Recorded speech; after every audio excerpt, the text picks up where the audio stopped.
What's happening, folks? Welcome back to Celtic Fans TV. The November international break is drawing to a close, and that will conclude all three international breaks this half of the season. And Celtic are about to start a really intense period of massive fixtures. And to look ahead to those and back at the last block of fixtures, I've got Chris back with me. Chris, thanks for coming on again, mate. I suppose, first of all, just to start us off, a wee while since you've been with us, just reflecting on those last 7 games in that last block before this international break. Undefeated, 5 wins, 2 draws, 18 goals scored, only 3 conceded. It really doesn't get much better than that block of fixtures, does it? No, and thanks very much for having me back on the channel, Paul. It's great to be back. Just a magnificent block of fixtures, to be honest. I was at the Celtic 4, Juventus 3 game, going back 20 plus years. I cannot remember a more memorable Champions League performance from Celtic. And I know the Barcelona win was a magnificent win in terms of being such a prestigious team. But we did so with very different tactics than how we beat Leipzig, right?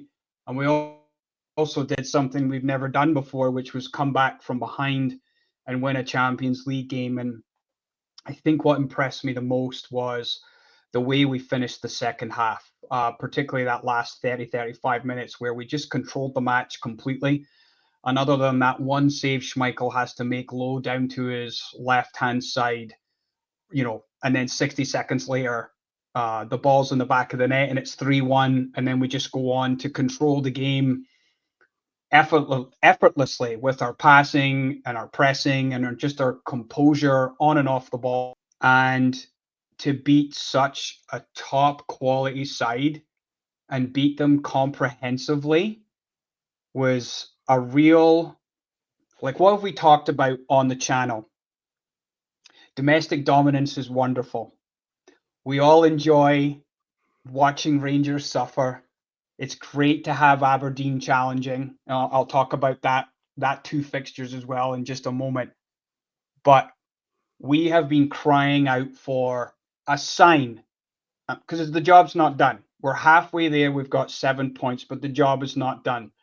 But we've all been asking for a sign that we can take a step forward in Europe. So I will say that we've taken half a step because the job is half done. And to take 7 points from the opening 4 fixtures, when I think realistically, if you had said out of these 4 fixtures, you might get 4 points, knowing that we were away to Dortmund, away to Atalanta, and at home to Leipzig, we would have probably all taken 4. Let's be honest. If you were being very honest about your pre-assessment of those games, Paul, but we took 7. And now we have home games against Club Brugge, Young Boys, and then away against Zagreb and away to finish against Villa.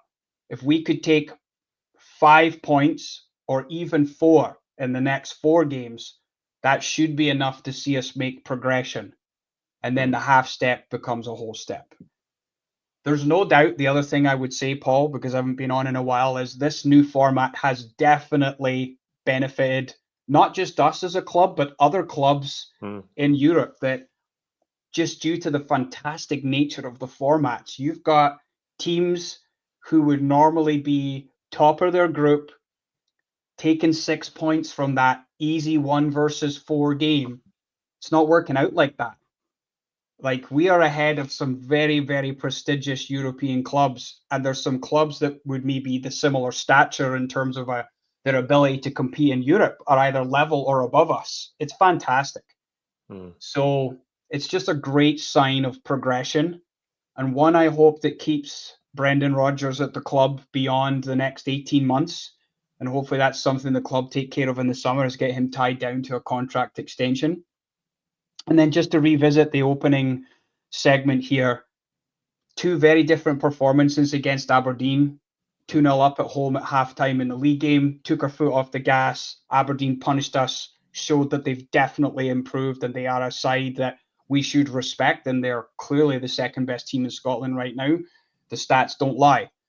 But then a clear message was sent in the League Cup semi-final of, but you're still a long way away from truly being able to compete when we're firing on all cylinders. And that was a bit of a swashbuckling performance.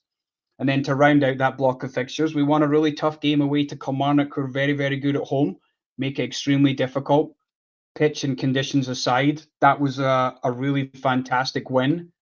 And it's been bookended by just magnificent performances from many players, but none more so than Nicolas Kühn, who we're going to talk about shortly. Yeah, absolutely. Just to come back to the Leipzig game, that's obviously the big headline game for last month. I think if you go back the last 3 seasons, this is our third season in the Champions League group stage or league stage that is now. We've always been looking for a statement performance, a scalp. It's been so long, even since Celtic have been able to win the games you would even expect us, or would have historically expected us to win in Champions League at home. So to get a victory against a team like Leipzig in the manner we did it, and as you said, the way we controlled the second half, the way we played, the quality both defensively and offensively that we showed that night, that's got to create a bit of a mentality shift for the players now that they have that belief that they can play against a team from one of the top leagues and beat them in that manner. That's got to give them that belief now to push on in this campaign, but also the longer this team can stay together going forward at this level, that's got to have shifted the mentality, hasn't it? Yeah, that's part of being consistent at this level, Paul. You've got to have the quality of players, and the manager's been calling out for the board to back him with quality players. I think Arne Engels is going to be a fantastic player. You can see the foundation is there, but he is still extremely young.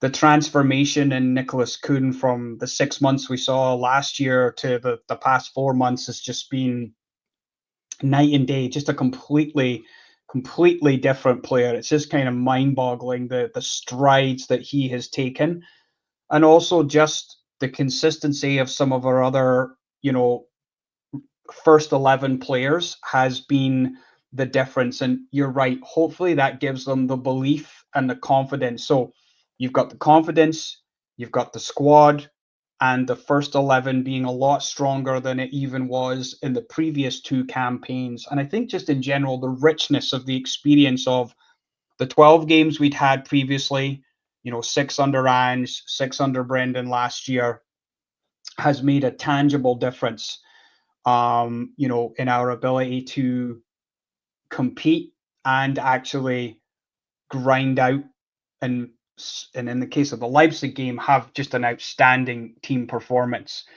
So it bodes really, really well for the second half of the Champions League campaign. And, we're going to need to continue to play well, because chances are we're going to have to qualify next season, just based on where we sit in the coefficient and everything else. So, but hopefully this mentality shift that you speak of, Paul, means we shouldn't have any fear going into any qualification game about what we know we can do and what we should do when it comes to those types of fixtures now moving forward. So just a fantastic what a time to be alive, and what a time to be a Celtic fan. It really is something else. Aye, absolutely, I agree. And I think if you go back, I think that's a good juncture to sort of look back at the start of last season. And we know there was numerous issues at the start of last season. And if you look at the points tally where we are in the league after 11 games, it's not really that much different. But the whole energy around the club is totally different, and the way the team is playing is totally different. So I think we obviously gone out the League Cup at this time last season, and we'll get the final coming up next month. But the league games last season, even though we were putting points on the board, they didn't have that sort of convincing nature to them. We could tell there was something under the surface that was not quite clicking for the team after Brendan Rodgers coming in. But this season, the difference is remarkable. And you can see it with individuals, as you've touched on, but I think the cohesion of the entire team is just totally different, and I think that's borne out. And if you look at those 7 games there was a lot of variety in them. We had to show a really different side to the team away against Atalanta to get a 0-0 draw, which nobody thought we could get after the disaster we had in Germany. Including us. Including us. No, us most of all. Yeah. I would say.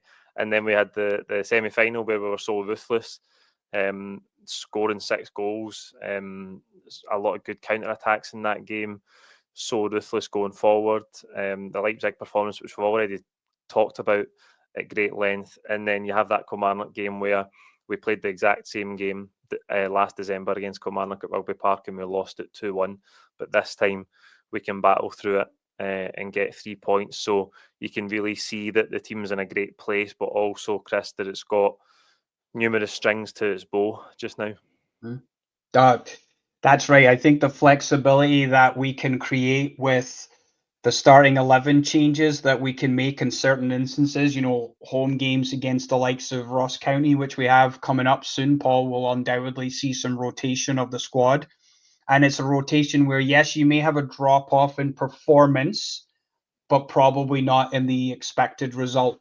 And I think that's a really important differentiation to have. But yeah, there's so many which ways we can come at competing in games, winning games, and sometimes dominating games.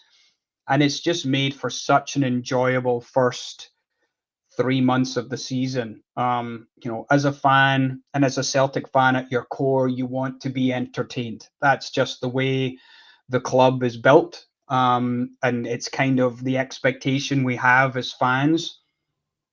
And, I said this privately, but I'll say it publicly. There shouldn't be any Celtic fans left questioning whether or not it was the correct decision to bring Brendan Rodgers back to the club, right? He is an elite manager. Even elite managers go through spells where things don't go well. Just look at Pep Guardiola right now at Man City. They are struggling, right? Has he suddenly become a bad manager overnight? No. Did Brendan Rodgers become a bad manager because Leicester got relegated? No. Things happen, right? Cultures happen, changes happen. Do I like the way he left the club the first time? No, I don't. But it's all water under the bridge. What we're seeing right now, Paul, is just it's so engaging. So I look forward to every single game. And even when we don't play our best, I'm confident that the dynamic way in which we can play and the rotation of the players will yield the results to allow us to just continue taking over. And wins breed confidence, right? And when you know you're going to get the results from a style of play because everyone has bought into it and believes in it, the synergy between the fans, the management, and the board is certainly the best that it's been in a long, long time. Aye, absolutely. Let's look then at these next 7 games coming up in the space of just 22 days, so just over 3 weeks. Aside from just these games, we don't have, I think there's one free midweek between now and the 1st of February, so the fixtures are coming thick and fast at this time of year, as always. So we start on Saturday night away at Tynecastle. Then we have the huge game against Club Brugge in the Champions League. Then it's Ross County at home. Then a massive clash against Aberdeen at Pittodrie during the week, which I'm sure will be tough, given how they've been playing, particularly at home. Then we've got Hibs at Celtic Park in the league before we go to Zagreb in the Champions League, and then it's a League Cup final at Hampden against Rangers. So, Chris, that's 7 huge games. A lot of challenges in there. Again, different challenges like we've touched on with the last 7 games, but mouthwater in some of those games, eh? Yeah, again, I'd said it already, but what an exciting time to be a Celtic fan. And you'd sent me the list of fixtures ahead of time, and I was looking at that with the question in mind of what type of rotation will we see through these 7 games, knowing that they're in 22 days. Well, objectively, coming out of the international break, assuming everyone is healthy and no one's carrying any injuries, Paul, we're going to see our full strength team at Tynecastle. I understand Hearts have been extremely poor this year. There's no getting away from that. but Tynecastle is always an extremely tough place to go at the best of times. So I think we need our toughest, strongest 11 to get that game. And if maybe we can get the game in a good place by the 60-minute mark, then you take some of your top players off and you rest them because you know you've got the Club Bruges game coming up. I think then the first opportunity really, Paul, to maybe have a true rotation to rest some players is your home game against County. I mean, whether we like it or not, that should be a game where we could make 5 or 6 changes. We may not get the same performance level, but the result, as I mentioned earlier, because the next game is Aberdeen away. That's again, you need your best 11 on the park, fit, ready to go, as rested as possible, because then you have the opportunity to perhaps rest a few players in the Hibs game, knowing that you're following 2 games away to Zagreb, and then we go from the Tuesday Zagreb game to the League Cup. We have a much longer rest period than Rangers do, which I think could be very significant in how both teams approach the Cup final. Because Rangers will have some very difficult decisions to make about who do they play in their game versus Spurs at Ibrox, noting that they have the Cup final essentially 2.5 days later. So I see the County game and the Hibs game as 2 distinct opportunities, Paul, where we should be resting up to 5, maybe 6 players. And there's opportunity with those 2 fixtures to essentially play in those back-to-back games that surround those 2 fixtures, your top 11 with your best 3 or 4 substitutes to come on if you need an impact in a specific game. It's a fantastic block of fixtures. It really, really is. Because if we take 3 points at home to Bruges and could squeeze a draw from Zagreb, we're on 11 points. And mathematically, we're probably right there, right there for the playoffs. If you somehow won both of those games, well, then you're starting to think about dreamland, which is could you finish in the top 8? Which I'm not saying we're going to. My goal, my wish is let's just make Europe beyond Christmas legitimately. See what the draw looks like, and can we win a knockout tie will be the next conversation we'll inevitably be having. But that home game to Bruges is not automatic. They're a good side. You saw them in the San Siro. Like they're not a poor side. So anyone thinking we can just show up and win that game I'm here to tell you, don't be naive. Like we have to play at or as close to our best, and hopefully that will take care of the game. But it's not a straightforward game at all, in my opinion. Not at all. Not at all. I was actually really impressed with them before they went a man down at the San Siro. But I think the Leipzig level is the sort of bar you're looking for. And to be fair, although we don't underestimate Bruges because they're a good side, obviously, if we can replicate that level of performance, you would fancy us to win the game. Just in terms of the game on Saturday, Hearts have obviously been struggling, but it's always a difficult place to go, and I think the atmosphere will be incredible. A shame there's only 600 or 700 of us, right enough, but Saturday night at Tynecastle is quite rare. A 7:45 kick-off on a Saturday away from home. Really looking forward to it. But in terms of the lineup, I think Kyogo played a wee bit for Japan this morning. I don't know if Maeda was involved. He was on the bench. I think he maybe got the last few minutes. Hatate was there as well on the bench. I don't think he played today, but he played the game at the weekend. So those guys are in China today. I know Trusty played a few minutes for the US off the bench and then was on the bench in their game last night as well. So we do have players who have got a hell of a lot of travelling to do on the way back. So you just hope, like mentally and physically, there's not a tiredness there where Brendan Rodgers maybe does have to take some players out of the fire and have them on the bench because, as you say rightly, we want to start the game strong and get it in a comfortable position and then think about resting players ahead of that game against Bruges.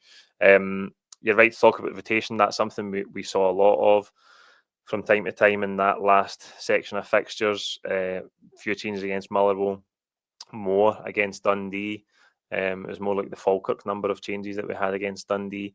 Mm-hmm. Has anybody on the fringes of things impressed you? Luke McCowan has obviously come in for quite a bit of praise. Even Yang, I think, off the bench against Leipzig. Yeah, I thought it was his twin. I thought for 15 minutes it must have been his twin brother that came on. Anything else caught your attention?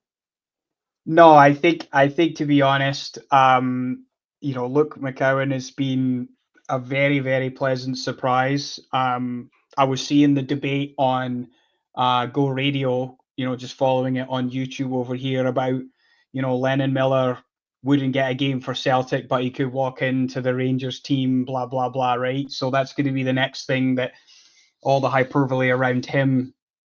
But Luke McCowan has just really, really impressed me, along with many Celtic fans, Paul. So I think that's a player you will see start the county game at home, probably start the Hibs game at home, and will be involved, I think, at other times. Palma went away and played very well with Honduras in this international break. He's yet to reach that level of consistency, I think, that we've all been crying out for. And I don't doubt that the man has offensive talent, because we've seen that at times, but I think it's his work off the ball and his pressing and his tracking back and his defensive responsibility where we still have a lot of question marks. Was definitely pleasantly surprised with how well Yang played when he came off the bench against Leipzig. And we just always on Palma. Sorry to Mhm. interject there. Just on Palma, No, not at all. that probably shows you where he is. That Yang was the player that got the nod off the bench against Leipzig, doesn't it? You took the words right out of my mouth. It's exactly what I was about to say, Paul. That pecking order is very clear, that Palma has clearly played himself down the pecking order, right? Because he's not given Brendan Rodgers what he's really looking for when he's had his opportunities to try and put himself in the manager's thoughts about, when I'm bringing players on to make an impact in the last 30, 20, 25 minutes of a game, who am I going to turn to, right? So that's definitely a factor for me. I've been really impressed with Austin Trusty, and I know we're not talking about a fringe player with him, but just that balance between him and Carter Vickers, there is definitely a sign there that those two could make an excellent central defensive pairing. And it's really hard on Liam Scales, because he's really not put a foot wrong, right? But there are levels, right? There are levels to a player. I think Scales has come up multiple levels in the last 2 seasons, and he has shattered his own glass ceiling, and it's phenomenal to watch. But the more we want to progress in Europe, ultimately you want to have a higher quality of player, or a player that you think can grow to be a higher quality of player than the ones you already maybe perhaps have in your first 11 or in your squad. So there isn't really anyone else, Paul, to be honest. I mean, the decision to go between Valle and Taylor at left is very interesting. I'm a huge fan of Valle. I think he's got a lot to offer in terms of the way that Brendan wants to attack. But I also thought Taylor had a really strong game after about the first 15, 20 minutes. And he's just a fantastic professional. He's never really ever let Celtic down, right? And the it's contract a great issue's problem. dragging on, though, isn't it? That's the problem, right? Is like, I think we should re-sign him, irrespective of what happens with Valle. There's this rumor he was potentially going back to Barcelona early, but I think Brendan Rodgers said they've had no contact from Barcelona. So let's assume he's here for the season. He has a year added to his contract, so if Celtic were to buy him, it would probably be a pretty high price tag. But again, you get what you pay for, right?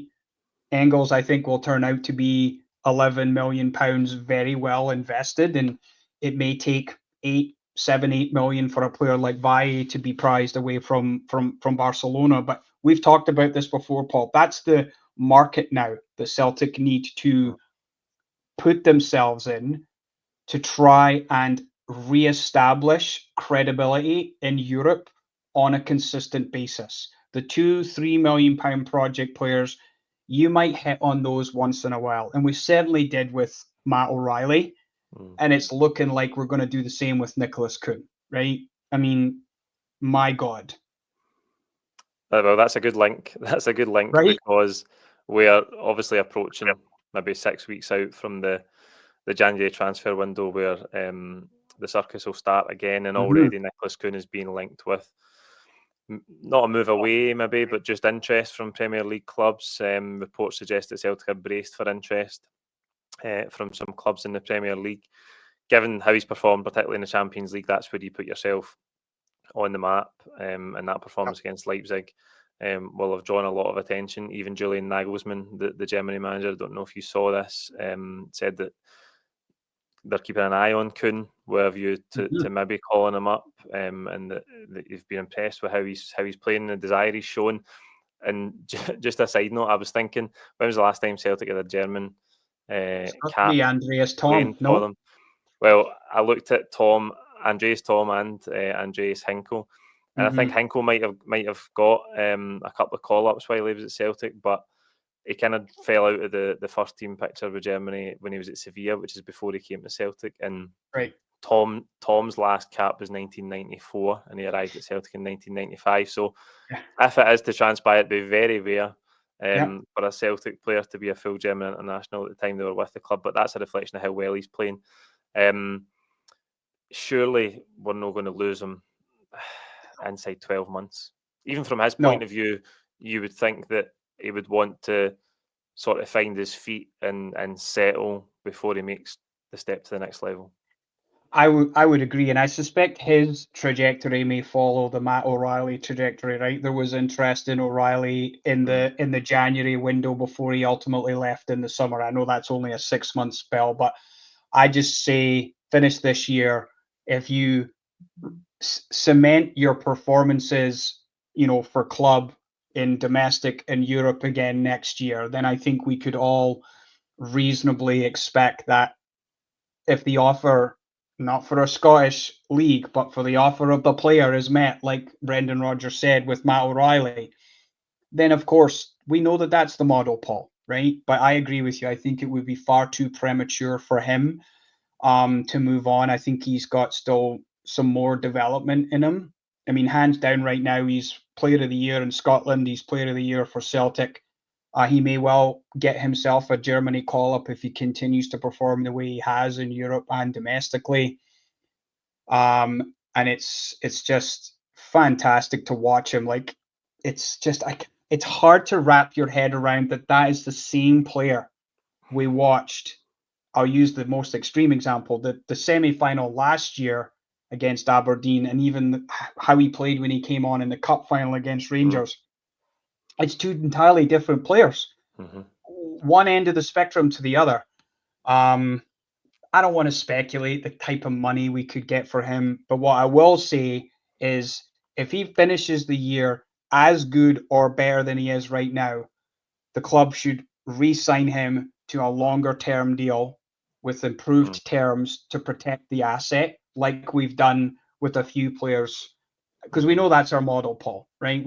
I don't like it, but it's just the reality of how our club works. Yeah. But when you look at what is happening across the city to Rangers, right? I know this is a Celtic channel, but just try to be objective for a minute. We buy players, we develop them, we sell them. It allows us to maintain a healthy cash flow. We turn profits. It is keeping the club sustainable for a long, long time, and we're dominating domestically, and we're starting to make strides in Europe. Rangers had a record turnover in money, but yet reported a 17-18 million pound loss, because where they have failed and where we succeeded is our buy-sell model is sustainable. They did not cash in on the players that they had at the times they should have done, and they don't run their club well enough as we do. And this is now the Espanyolification is complete. Like it is exactly as it was between Barcelona and Espanyol. And Rangers can't even claim to be our main challengers right now. Aberdeen have earned the right to be the second best team right now, and I firmly believe they will finish ahead of Rangers this year. It's going to be interesting to see how Aberdeen's season develops from here. You mentioned them earlier, Motherwell midfielder Lennon Miller. A lot of talk around him this season. I thought he was very good against us in the 3-0 game at Fir Park a couple of weeks ago. He obviously hit the post twice. Had a lovely flick round the corner in the build-up, one of Motherwell's moves as well. Does look a really good player. A lot of attention around him. A lot of hype given his age, given that obviously he's a good young Scottish player who's played probably 50 plus first team games now at a really young age, which I think is brilliant for him. But some strong links to Celtic in the last couple of weeks. Who knows how it will develop? The question is around those first team minutes and whether he could get them at Celtic. Could he come into the Celtic midfield right now? Almost certainly not, because who's he going to play ahead of? Callum McGregor's the captain. Bio Hatate's unbelievable in the last 3 or 4 games, and his mid-20s as well. Engels is there, record signing. McCowan's come in stating a claim. Paulo Bernardo's excellent, probably can't get the minutes that he deserves. So the Celtic midfield is obviously awash with quality just now. But talking about player trading, talking about the conveyor belt aspect of how quickly Celtic have to replace players if we were to lose a midfield player in the summer, there may well be an opening. I know some people have talked about could we buy him and loan him back to Motherwell for a period of time. It may be too late for Celtic. There might be clubs in England looking at him now. Would Motherwell try and get a higher price from Celtic? I know we paid 3.5 or thereabouts for David Turnbull. So where do you see the Lennon Miller chat? I think you encapsulated it perfectly, Paul. There's nowhere for him to go to come in to the Celtic team right now, but those circumstances could change depending on what happens in the summer transfer window, right? If I'm not wishing him to leave, but say Hatai got an offer to go play in the Premier League and it was massive money, player wants to go, club valuation is met, then there's a spot conceivably that opens up. But you mentioned Engels, Bernardo, and McCowan all objectively would be in the perceived pecking order, be ahead of him. There is no doubt he's a very, very impressive young player. I love his confidence, the way he wants to demand the ball. He is way beyond his years in terms of how his football brain thinks. There's no doubt, I think, he is on a trajectory where he could end up being an outstanding player for club and country.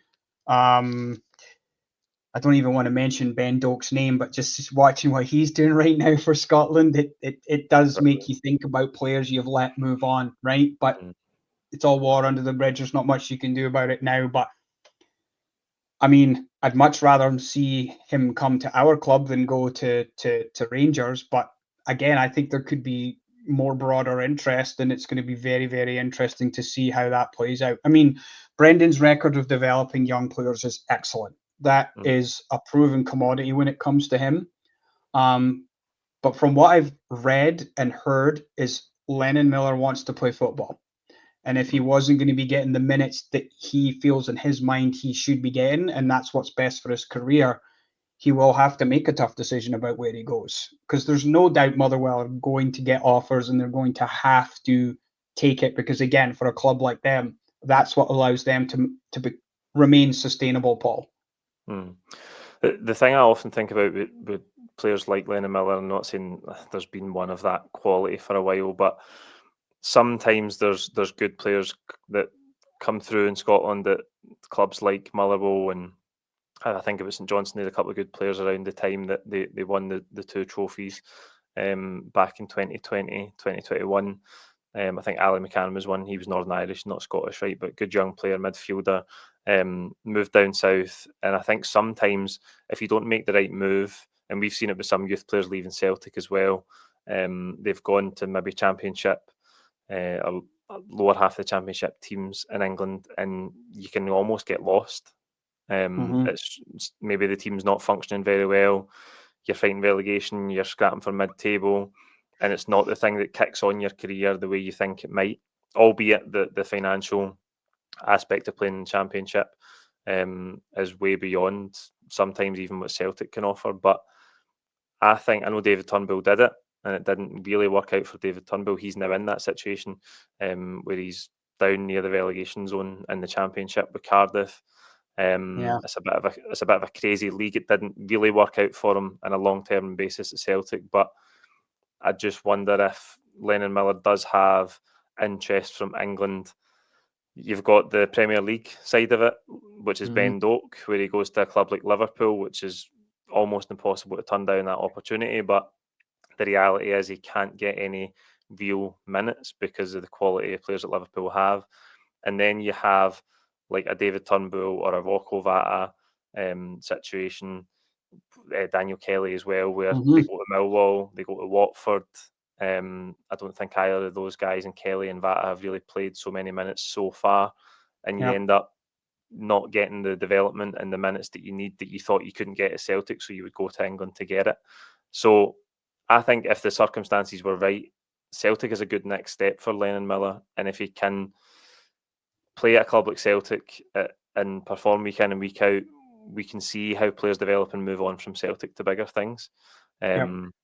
I think it's maybe a better bridge to England, to a higher level in England, if you can prove it at Celtic first. But we'll see how it develops. There's obviously a lot of interest and a lot of talk about it. And I think he's a great young player, and I think it's brilliant to see someone that young play so many first team minutes. Moving on, Chris, then just to round us off, you briefly mentioned this already, talking about contracts for Kühn and the likes. Brendan Rodgers' contract has around 19 or 20 months to go. Do you get the feeling, I know he said that when he signed his contract, his 3-year contract, that he'd be here for 3 years, guaranteed, unless he was emptied, in his words. Do you think he would be open to extending it? Yes, because we've taken a step forward in the Champions League, right? I felt like he knew objectively, once he got the team playing as he wanted them to play, and assuming that the board backed him and continue to back him, that we would reassert domestic dominance, which is so far what we're seeing. But could we make the step forward in Europe? Could we rebuild our reputation to a better standard and really try and compete at this level? So far through these first 4 games, that's what we've seen. If that repeats itself in the next 4 games and we take 5 to 7 points, we're going to be comfortably in, the next round through the 16 teams, and we may be knocking on the door for top 8.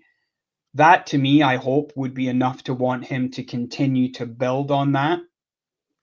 It's all on paper anyway, Paul. If he signed a 2-year extension, which takes him to 5 years, a lot can happen in that time. But I think the club have to do the right thing first, which is put an extension in front of him. And then we will certainly see where his priorities lie. If he was to turn it down and say, I'm going to finish out my 3 years and reassess my options, then at least he's being honest. But I don't know. I think from everything we've heard, his family really like it up in Glasgow, especially his wife. And with the strides that the club have made, at least this year in Europe, I think that's got to be a big enough carrot to dangle in front of him. And if there's a commitment to continue to invest in the squad, it's a good positive sign that hopefully he would sign an extension and stay beyond the 3 years, which is, I know what I want, and I would imagine a lot of Celtic fans would like to see that happen. I wonder where his head is at on it, and I wonder if he'll be posed the question in a media sense in the short term. I know it's still quite a bit away. I'm not saying there's any urgent need for it, but given, if you think about how players work, when you start to get to 18 months, you're thinking, is there going to be a contract extension? So we'll wait and see. But that's it for tonight. Thank you, Chris, for joining us. So much to look forward to, so many big games.